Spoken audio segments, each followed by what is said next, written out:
All right. So this is my talk that I'm titling Lessons from My Canvas. Whenever I do an art opening, I always do an artist talk of some sort, and it is different every time. Sometimes I will just yap away about my artwork. Sometimes I have had a panel where I have other artists come and somebody facilitates. But the last time when I did my show in Newfane, I did slides of showing artwork, which I had never done before.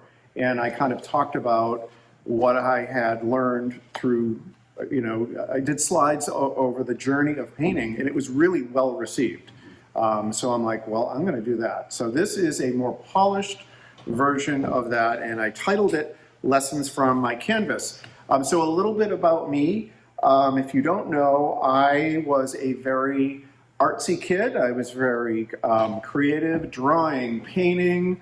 I was always putting on plays and all this stuff. And but then I got away from that. I fell in love with science.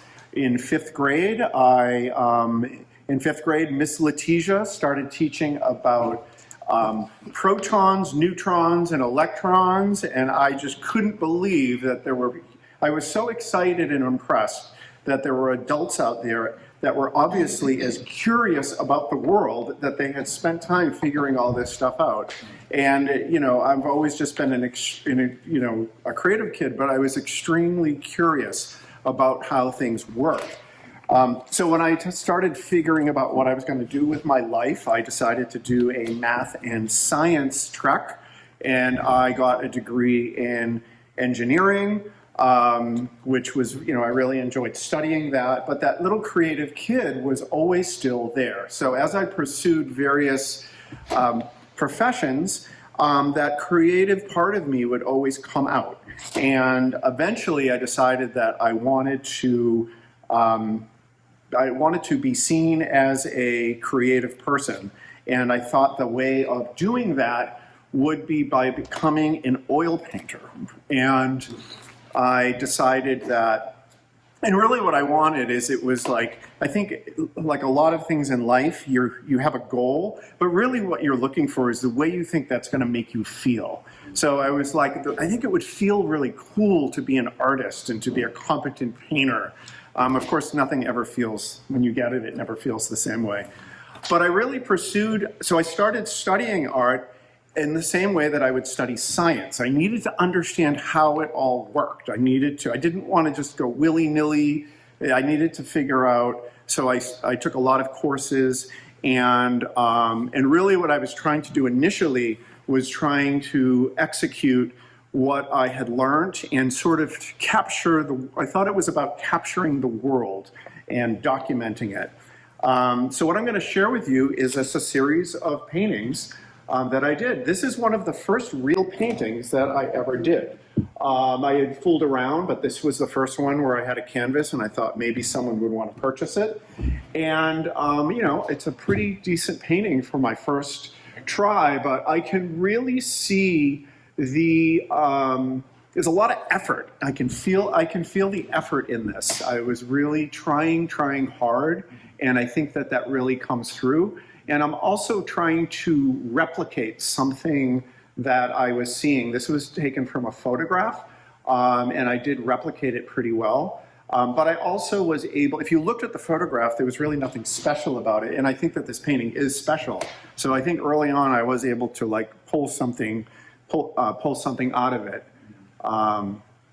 The other thing that I just want to mention is, a lot of what I'm talking about is about what I have learned through painting. I got into painting thinking that I was going to learn how to paint, but I really learned about myself and humans, like how our brains work. And there are two other things that I've done that are closely related to this. One of them is I started a podcast where I interview people, and that is, I learned a lot about humans. And the other thing is taking piano lessons, which was an incredible learning, and it's all melded. So when I'm talking about all of the stuff that I've learned, it's really about painting, learning piano, and believe it or not, interviewing people to create podcasting.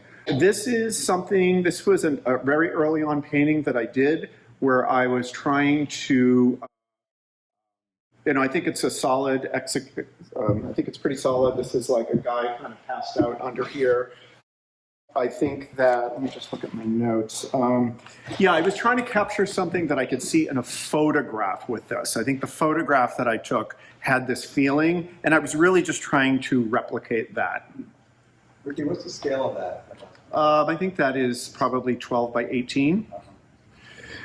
So this is where it gets interesting, because I really started to learn, especially looking back at paintings. Now, this painting here technically isn't that great. It's actually more of a study. It may look a little sloppy, but I think it really expresses something very special. And this is something that I've learned in painting, is that it's allowed me to separate the feeling and emotion from the technical execution. And sometimes technical execution can be distracting. And the two don't always have to go together. And I never knew that. This is a painting that I did of a train station in Japan. I think it's pretty solid. I think there's a lot going on. I think it's very busy. I think I tried to get some focus on this, but I think everything is kind of at the same level of detail, and maybe that works because it's a crowded train station, but I think that maybe it doesn't work, and I think that's an important lesson, is when you're doing any sort of project, you need to make sure that there is a focus and that you notice when to where to draw the attention of the viewer, or if you're working with a team on a project, maybe everything that you're talking about isn't at the same level. Maybe you really need to focus everybody on a certain thing in order to get things done. This is another example. I think that this is a successful painting. I don't think the execution is that great, but I think that's okay. I think sometimes good is okay, and you can just move on. I don't think everything has to be exceptional. I think sometimes if you look at, I think what I've learned is you're always learning. So even if it's good enough, and I learned from it, and I'm going to move on to something else. Where's this, Rick? This is in Old Orchard Beach, Maine. This is the Coney Island cyclone, and this is a tiny painting. This is the view that somebody would have looking up at the Coney Island cyclone when they were about to board it. So this is the view that people would be looking since 1928 when it was built. It's super simple, and it's like a little poem. I kind of look at it that way. Everything doesn't have to be this giant, elaborate thing, which is a theme that you're going to see. Sometimes simple is better. I know there's that song "Yesterday" by the Beatles, which is just such a simple song, and it's beautiful. I'm not equating this to the song "Yesterday," but this one here is, this is one of the first figures that I did. And I think it is extremely unique and fun. And I feel like, I feel like this is one of the things about being an artist, is you're able to introduce something into the world that's new and unique. And I really think that this is.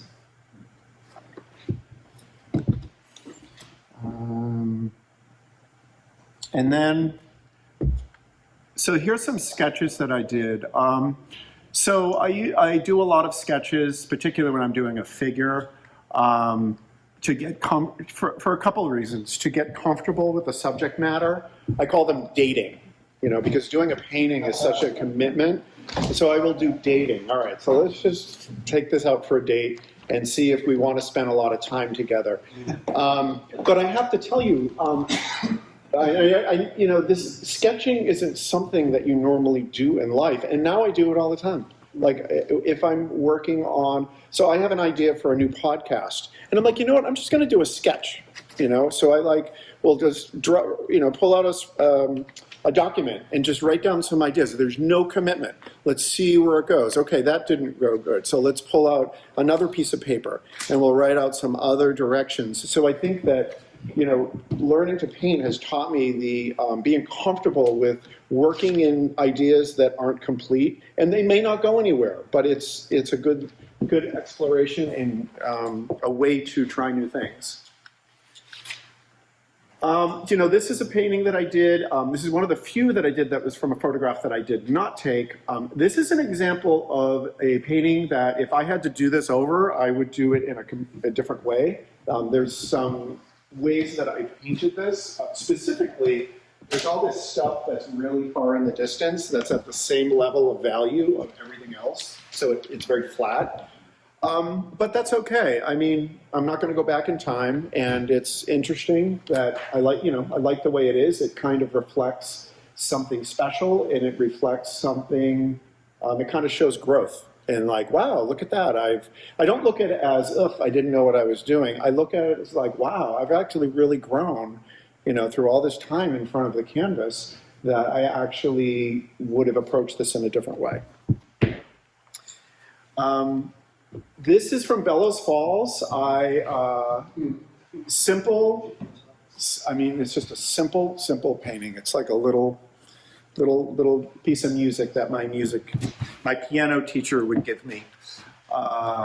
That's kind of how I look at this. This is Bellows Falls. I tagged it as Bellows Falls on Instagram, and the artist Charlie Hunter commented. And I was so excited that Charlie, because I knew of his work, I couldn't believe that he commented. It was unbelievable. Grant, what was the comment? He said, this is right across the street from my studio.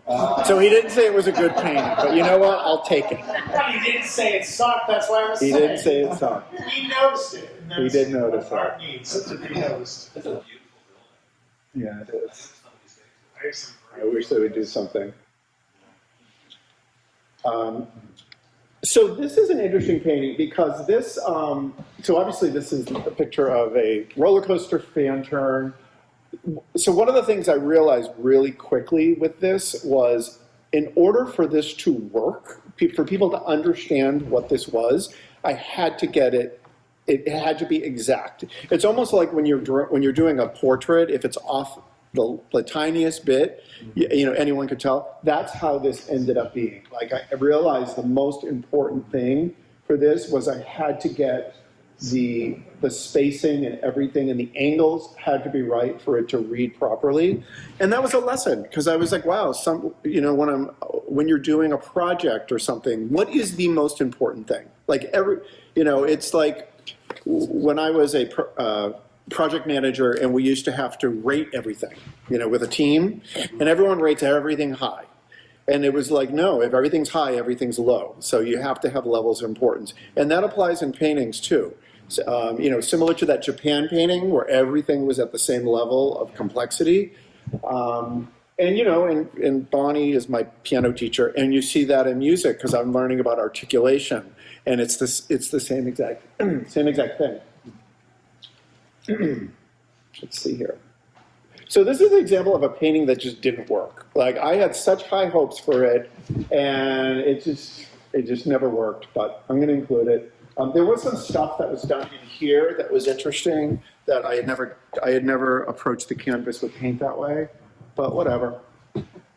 I left it in here. Is this we call it spring in Vermont? What? Yes, Alaska one. Yes. This? Yes, gray. Okay, Greg. I mean, what I was trying to do with this was, I really wanted this blue line. I thought that was interesting, but it just didn't work. It's okay. This one, I don't know what I think about this painting. Like, I keep going back to it, and I'm like, do I like this? Do I not like it? I think it's interesting. It's vibrant. I don't know if people understand it, but I just included it because it's sort of interesting. Someone bought it. Someone bought almost all of these have been sold, just so you know. In fact, I think there's only 2 that have not been sold. Where are we here? bellows gas fan turns cycle and didn't work. So, okay, yeah, so this is one I don't think about. Okay, so the other thing that I learned about that was, so when I talked about the science, I love to understand how painting works. So one of the first things that I learned that I thought was so interesting was the concept of value in painting. So in painting, value is the most important thing. And so that is the difference between the light and the dark. So people think it's all about bright colors, but it actually isn't. If you think of a black and white photograph, it conveys everything you need to know about the emotion, everything, and it's just value changes. And in painting, it's really the exact same thing. And I thought that was so fascinating, and I realized it very quickly. So most of my paintings, I do an underpainting that's just in brown, burnt umber, and I basically get all of the values locked in, so it's like a sepia tone painting, and that's when you start going over it in painting, in paint. So here's an example of, I actually don't have the final painting, but here's an example. This is just a value study in drawing, and it's pretty compelling. And then I did another color study, particularly because that green was a little weird, and I wanted to make sure that I got it accurate. And then some of the values in the snow. But yeah, so that's sort of like the science of painting is like the understanding the value. And then there's also the whole color wheel thing, and where you pull color out to put things in shadow or to put them in the distance. So that's sort of this science-y type of thing where it's interesting. But ultimately, it's kind of like playing piano. Like you learn your scales, you learn like where the notes are on the staff, you learn the language of what all the symbols mean, and then you can even play the music, but then at some point, the artist has to come out.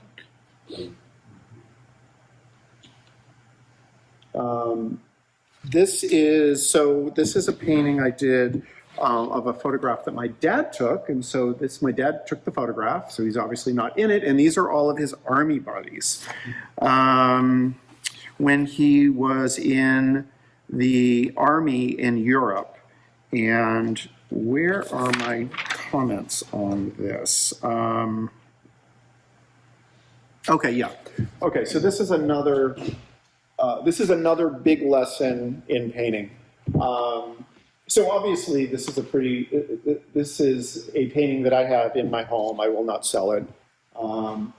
It's very meaningful to me, and I kind of felt that I built a relationship with all of these people, these guys, because I spent so much time with them.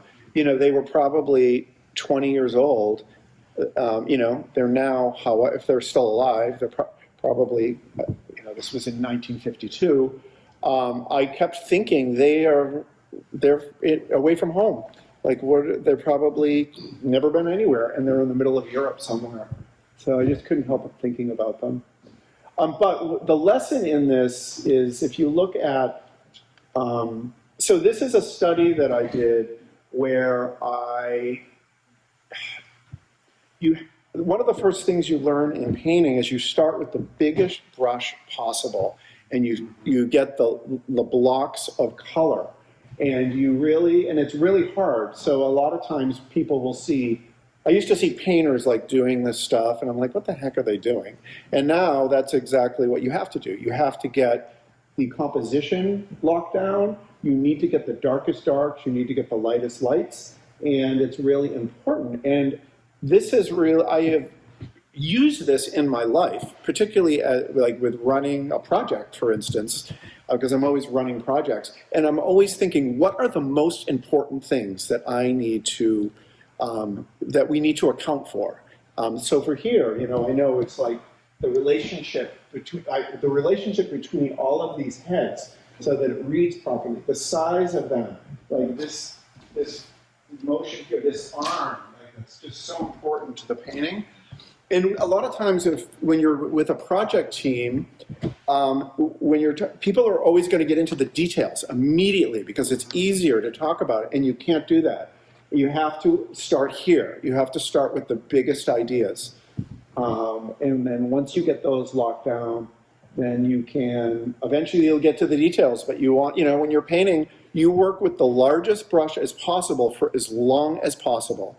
And then you only go to a smaller brush when you've really solved all the biggest problems, and then you get smaller and smaller. And then the last thing you do is the little tiny details. Here's a painting that didn't work. This could have been it's better as a photograph. Like, I was not adding anything to the world by doing this painting. Where's that? It is in, it's either Vietnam or Laos or Cambodia. It's that place where, I don't know, do you know where it is? What is it? Is it the Mekong? I don't remember. It's a very famous spot. How long Bay? I think it's Halong Bay. It's Halong Bay.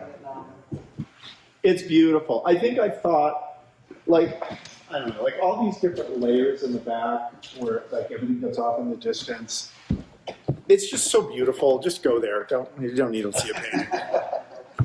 I didn't do it any justice. Here's a painting. This is from Hoi An, Vietnam. I thought that this was something where I felt that the opposite. I felt like I really was able to capture something as an artist beyond a photograph, or even beyond. I felt like you can almost smell, you could feel the heat of the sun, and that's really a fun experience to be able to do that. Here's one that didn't work. I thought this was going to be a great painting. It's also a very bad photograph of the painting, but it just didn't work, and I painted over it. I paint over stuff all the time. What do you think doesn't work about that, Rich? So I think a couple things. First of all, I did it from a photograph. I can tell I was trying to copy the photograph, and I should have separated there isn't enough separation visually of what is reflected in the water with what is up top. I also think that the colors and values are just too, it's either light or dark. There's not enough midtones, and I don't know where to look when I look at this. I don't know what this is saying. There's no story here to me. It just looks like a bunch of light shapes. And if you block out the water, the top part looks really well. Like the building in the sky. Yeah, I guess so. The bottom part is It's distracting. And that was supposed to be the most beautiful part. Like the idea was, it was supposed to be all of these interesting solid shaped structures, and then it was supposed to be influenced, all the, just the reflection, but it just didn't work. But simpler is better. Sometimes you don't need a lot.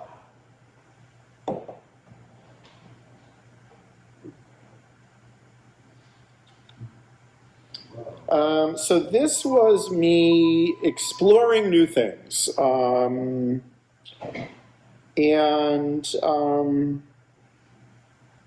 So this was the first stab at abstract, because of the way I talked about how I like science and math and all that. Like, the idea of just doing something abstract is so foreign to me. Like, I didn't understand that. But I also have this podcast where I interview artists all the time, and I would always be interviewing these abstract artists. And if you listen to the interviews, I'm grilling them. Like, I don't understand. Like, you don't have a goal. Like, explain this to me. And I keep interviewing them and saying the same things. And no one can give me a good answer. But this was an example of me just trying something new. It wasn't successful, but I did just want to share it. I will tell you that I did do an abstract show, and that was specifically because of piano. I'm not going to get into too much, but the other thing was, because of the way I thought about painting, about how it's about replicating something in the world, and it wasn't so much about how it would make you feel, but I felt it was about replication, and maybe I saw something different. And when I started, and I guess I didn't necessarily value anything that was abstract, because how do you tell if it is of value? But then when I started studying piano and I started studying classical music, I realized that's all abstract. Like, Mozart is not trying to replicate the sound of a bird. He is actually trying to just use changes in frequencies to make you feel something, and, you know, to really take you on a journey. And so then I was like, okay, well then maybe I should take a look at this abstract thing. So I did do an abstract show that was inspired by that idea. You know, I wouldn't say whatever, I did it, and I'm glad that I did, and it's something that I will continue to do. But you know, it would be a big learning. It would take a while for me to be comfortable with that. This is, you know, sometimes, you know, when I did this, I think this is a great painting. I didn't think it was great when I did it. I had it in a show. People didn't comment on it. I didn't really think anything of it. I did sell it, and the people that bought it were like thrilled, and now I look back on it and I don't know why I didn't appreciate it. It's like your younger self. What do you look back on and appreciate more? But it's fine, and luckily I know the guys that own it, so that's good to know. They live in Chicago. I may try to visit it sometime. I don't know, I just think it's a great painting. I love this painting. Luckily, my best friend owns it, so when I was in Chicago, I got to see it. I think it is interesting. I just think it really works. I think it is intriguing. I think that there's enough detail so you kind of know what's going on. There's a lack of detail where you have a lot of questions and you can kind of fill in the blanks.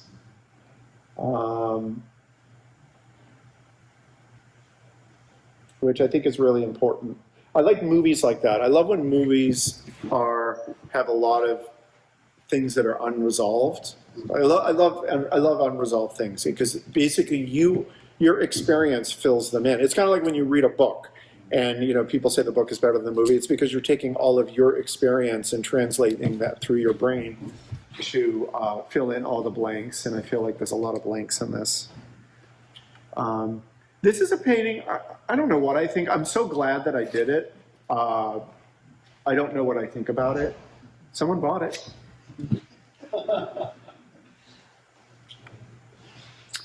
I love this painting. I am so grateful that I moved to Chicago and was able to do this painting, because, I don't know, Mark, you know, this is like Chicago. It captures an essence of Chicago that I'm just really, really grateful that I don't think I would have done this painting if I visited Chicago. I think having lived there, I realized what this represents. Indeed. This is another painting that is based on a photograph that my dad took. So this is the one painting that I sold that I want to get back. So I know who bought it. I'm considering asking to buy it back from him. I think it is fantastic. I love it. This is a photograph that my dad took. I still have the camera. He took it, and it's a slide, so we actually still have the slide. And this was from a tent in Oktoberfest in Munich, Germany in 1952. And my dad has all these pictures from that trip, from that visit. But I just think it captures something. I don't know. I think it's great. I went to the Florence Academy of Art in Florence, Italy, when I decided that I needed to know the science, how to paint properly. I said I don't like doing willy-nilly. I needed to learn how to do it. So I went there. So they have a 2-year intensive program. I did not do that. I did a 6-week condensed that follows the same general curriculum. And it was like being in the military. It was really hard. So it was people from all around the world, and we're all like, well, we're learning a lot, but like this is hard. We thought it was going to be much more like today's the yellow day. It was not that. So this was done by a model who, it was Ernesto was here, I was here, and this guy, I don't remember his name, he didn't speak English, he was right there. And we had him for 3 days doing this, and it was hard. But, oops. And here's another painting that didn't work. I think I wanted this to work. I just don't think I've moved on. Can you say why? Why it didn't work? Yes. Because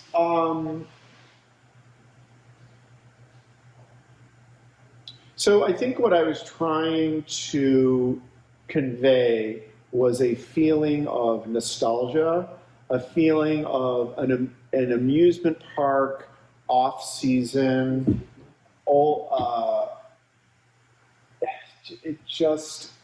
I feel like it's a shapes on top of another painting. Like it doesn't work together. It just doesn't have that feeling. And I'm not really sure how to solve it. I don't know if I need to. It's fine. Like I said, I've moved on.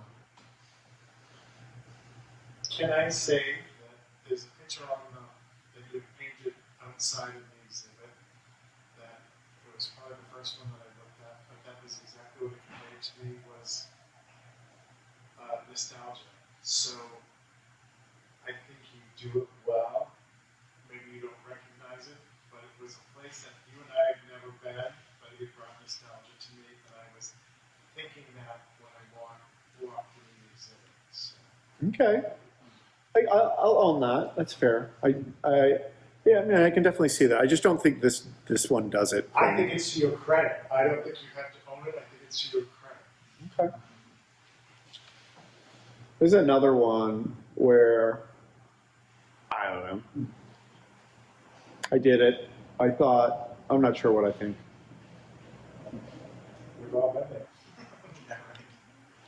Okay, so this is a really interesting series. So this is a series of paintings, and they're all, of this same gas station. So I was dating somebody who had a house in Lake Lure, North Carolina, and I'll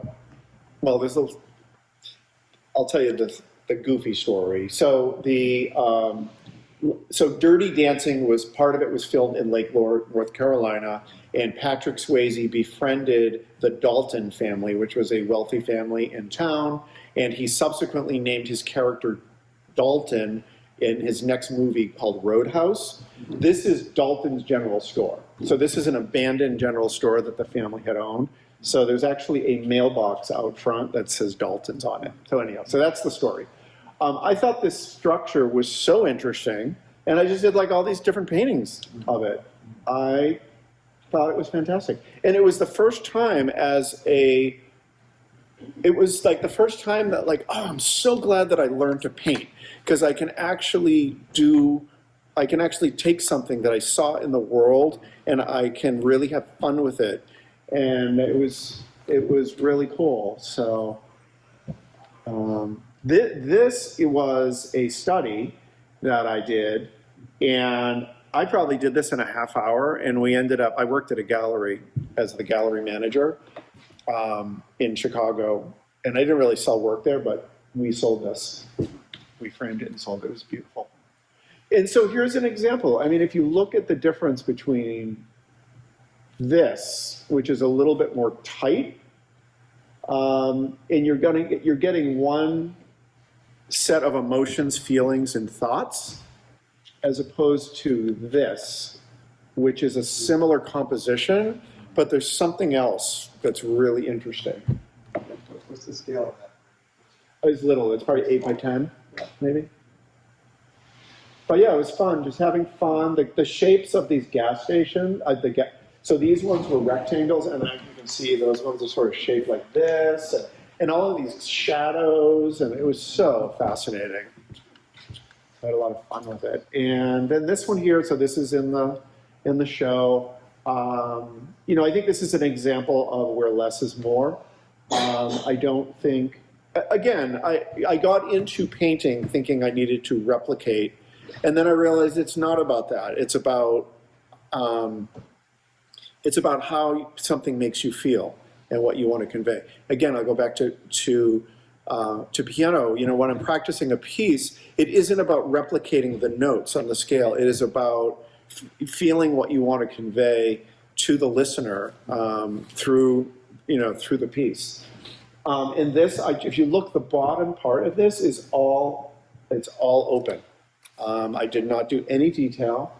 I want the viewer to sort of fill in the blanks. There is this one little bit that I did of light that I thought added a sense of interest. And, you know, Bonnie, I would think of this would be like one of those blinks that we would have on the piano. But really, I just wanted it to be all unresolved, and the other thing about this was, from a technical standpoint, I had never done a gradient like this, so I was really scared. I had no idea if I would be able to do it, and I was able to do it. Like on the first pass, it worked. Okay. And I think that's it. This is just when I talk about doing abstract. This is one of my pieces for my abstract show, where I was sort of inspired by music. And one of the things that, so specifically, I remember early on when we were, I don't know if you guys study piano, but like we were doing a chord, and we had like the first and the fifth, and we left the third out, which tells you whether it's major or minor. And Bonnie's my piano teacher, and I remember her saying, "Well, we just left that out." And I was like, "Oh, isn't that interesting?" Like we sort of set up the framework, but we let the other things around it, around the piece of music, sort of guide the listener as to what that middle piece is. And so I thought of that in a visual system. And so if you notice, I kind of left out big chunks, and you sort of just fill it in with your brain. And that's basically my crazy brain did with that conversation with Bonnie. So, but that's it. That's all I had. So if you guys have any questions or. Thank you. Yeah.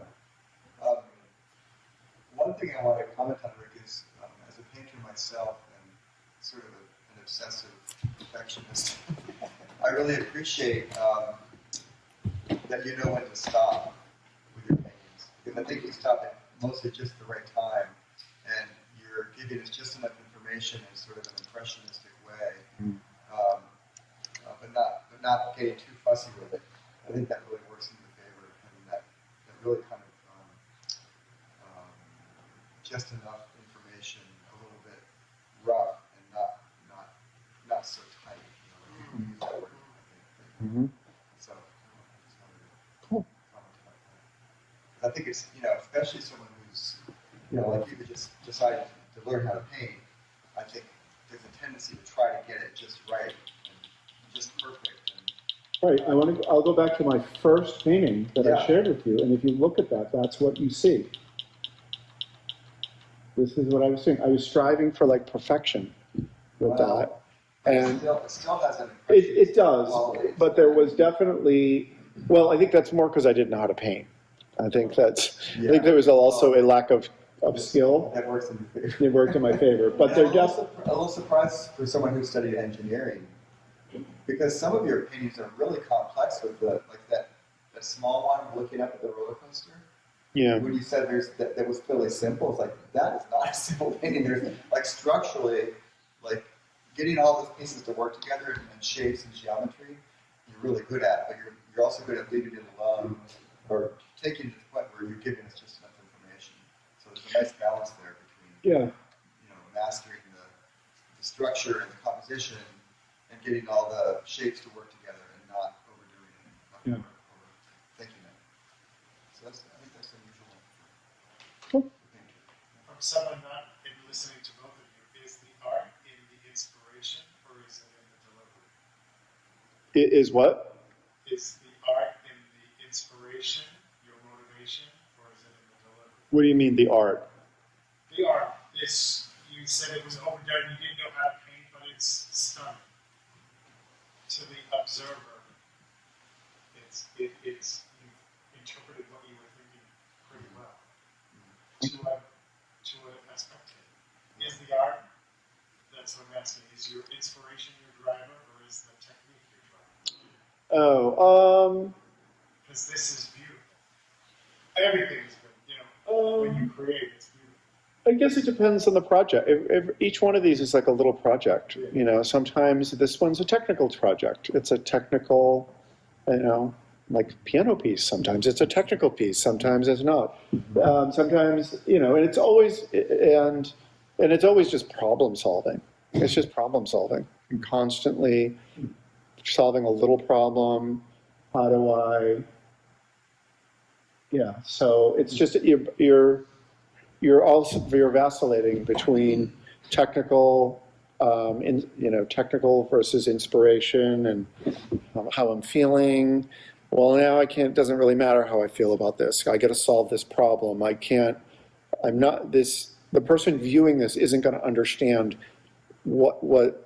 Maybe I have a drawing problem where it's too distracting because the layout.